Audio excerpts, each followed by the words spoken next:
Assalamualaikum warahmatullahi wabarakatuh. Selamat pagi anak-anakku kelas 11 MIPA yang Bu Ida sayangi. Bagaimana kabar kalian? Semoga senantiasa diberikan nikmat kesehatan oleh Allah Subhanahu wa taala.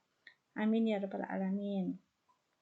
Oke, untuk pertemuan kedua kali ini, Bu Ida ingin mengajak kalian mempelajari materi pendukung sebelum membahas bab 1 persamaan trigonometri. Apa materi pendukungnya? Nah, setelah pertemuan pertama kemarin kita mengingat dasar-dasar trigonometri, selanjutnya adalah kita akan mengenal inverse dari trigonometri. Apa itu inverse gitu ya? Inverse itu adalah kebalikan. Inverse dari fungsi trigonometri. Kalau kita ingat trigonometri itu dasarnya ada 3, yaitu sinus, kosinus, dan tangen. Maka yang pertama untuk fungsi sinus yang awalnya Y sama dengan sin X, maka kita ingin mencari kebalikannya, yaitu X sama dengan. Nah, kebalikan dari Y sama dengan sin X ini berubah menjadi X sama dengan sin inverse Y.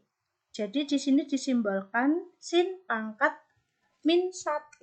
Nah, itu bacanya sin inverse Y. Nah, begitu pula untuk inverse fungsi trigonometri dari kosinus. Di sini ada fungsi Y sama dengan cos X, maka dibalik menjadi X sama dengan cos inverse Y. Untuk tangen juga sama, Y sama dengan tangen X, maka inverse-nya adalah X sama dengan tangen inverse Y. Nah, nanti kalau kita gambar ya, dalam sebuah grafik koordinat kartesius, antara fungsi Y sama dengan sin X serta Y sama dengan sin inverse X, yaitu kebalikannya, maka ini ya hasil dari grafiknya itu berbeda gitu ya.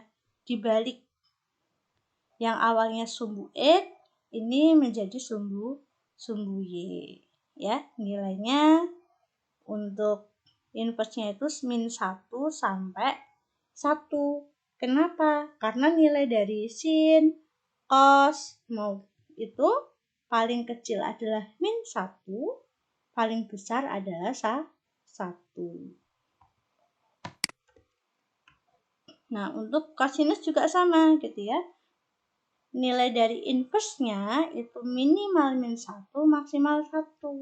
Kenapa? Karena nilai dari cos itu ya, paling kecil itu min 1, sedangkan paling besar nilai cos itu adalah 1.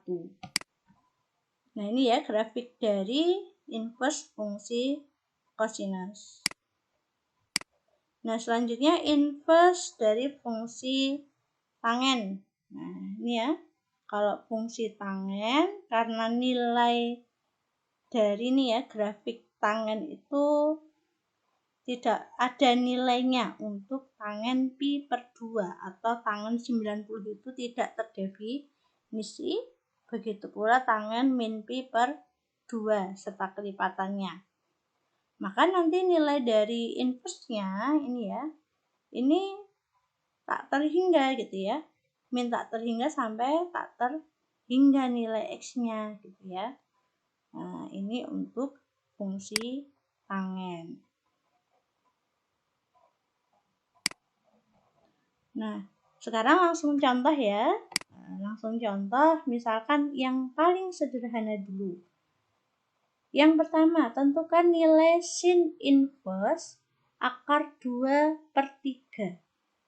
Nah, kita ingat dasar-dasar trigonometri kemarin, nilai sudut-sudut istimewa dan sudut yang berelasi. Nilai sinus yang nilainya akar 2/3 itu berapa? Yaitu 60 derajat.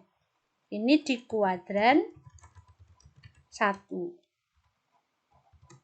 Nah, Kemudian kita ingat nilai sin itu di sini karena nilainya positif ya. Nilai sin yang positif selain di kuadran 1 itu di kuadran berapa? Di kuadran 2. Nah, sehingga gitu ya. Untuk yang X selain dari 60 kita cari di kuadran 2.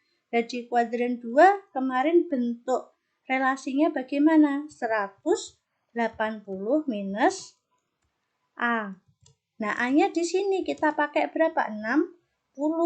Karena yang nilai sinusnya akar 2/3 itu 60. Nah, berarti berapa? 120 derajat. Nah, ini di kuadran 2. Bisa dipahami ya? Nah, selanjutnya nilai cos yang ini ya, nomor 2. Tentukan nilai cos inverse dari setengah. Jawabannya, kita cari dulu nilai cos yang nilainya setengah itu berapa? Karena ini positif ya, berarti di kuadran 1 yang nilainya setengah berapa? 60. Nah, kebetulan sama ya kayak yang di atas.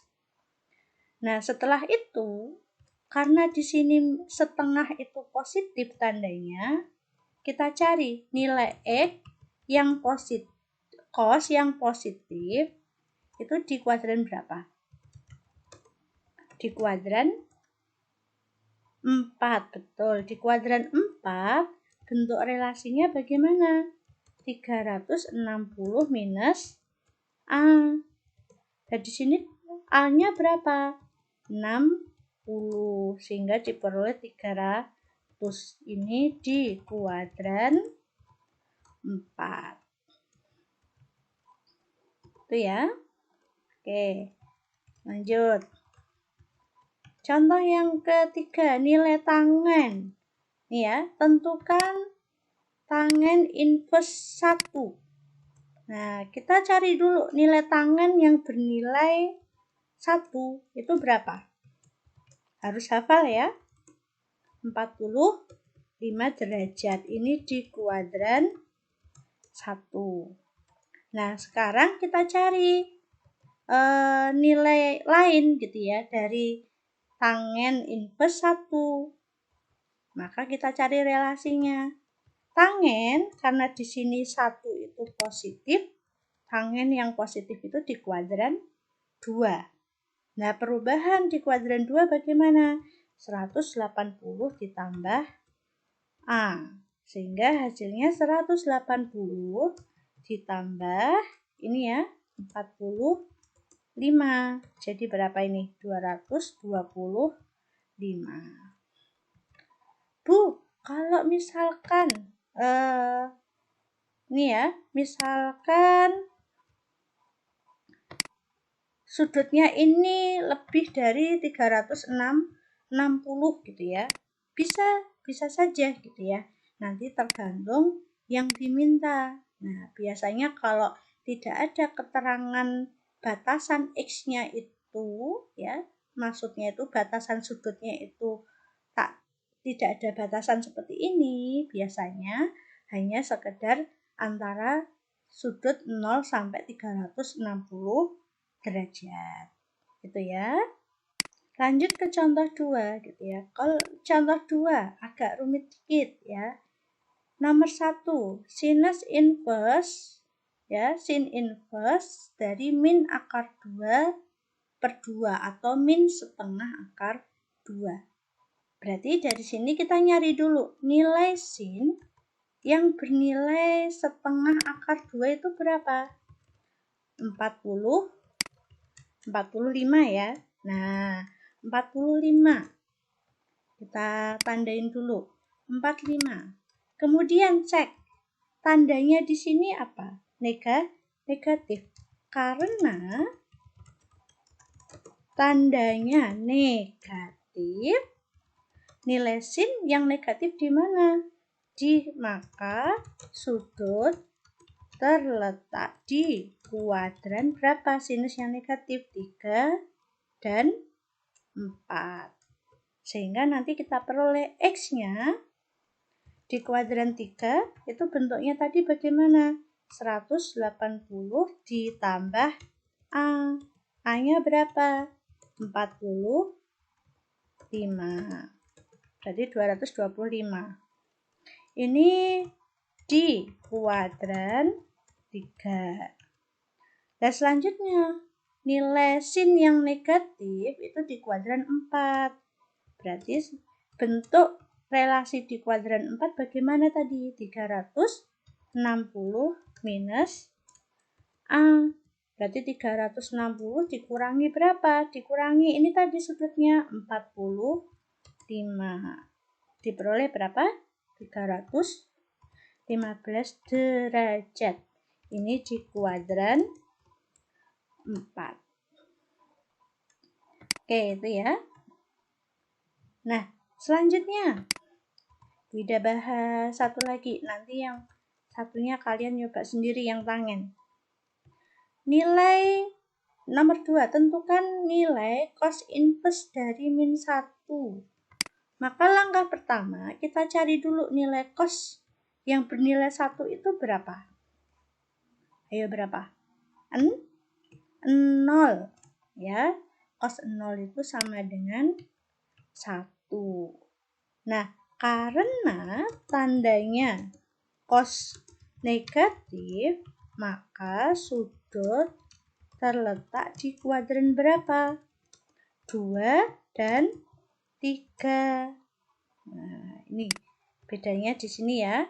Kalau yang di atas tadi kan karena tanda sinusnya negatif. Kalau nomor 2, cosnya di sini hasilnya negatif. Berarti di kuadran 2 dan 3. Berarti kita cari ya relasinya. Di kuadran 2, bentuk relasinya bagaimana? 180 min A. Berarti 180 min A-nya, sudutnya yang ini tadi, yang hasilnya 1. Berarti 0 sama dengan 180 derajat. Ini di kuadran 2. Sedangkan di kuadran 3, bentuk relasinya bagaimana? 180 ditambah A. Berarti 180 ditambah 0. Berapa? 180. Sama ya? Nah, ini berarti karena sudut 180 itu terletak di kuadran 2 dan 3. Bisa dipahami? Nah, coba nanti yang nomor 3 kalian bisa mencoba sendiri ya. Cari tangan yang nilainya akar 3 itu sudutnya berapa ya. Terus cek tanda negatifnya itu di kuadran berapa. Baru nanti cari sudut relasinya. Nah, terakhir, bagaimana kalau nilai sinus kosinus tangen itu bukan berasal dari sudut istimewa atau relasinya? Maka di sini kita baru boleh menggunakan bantuan aplikasi kalkulator. Contohnya di sini ya, nilai sinus inverse dari 0,4. Lah ini kan bukan sudut hasil sudut istimewa gitu ya. Atau minus 0,1, 0,6. Lah ini kan bukan sudut-sudut istimewa. Maka nanti pakai kalkulator bisa ya, kalkulator ilmiah. Nanti ada di link video satunya lagi untuk video tutorial menggunakan kalkulator ilmiah. Ya, gitu ya. Ya demikian materi singkat tentang inverse trigonometri. Semoga bisa dipahami. Assalamualaikum warahmatullahi wabarakatuh.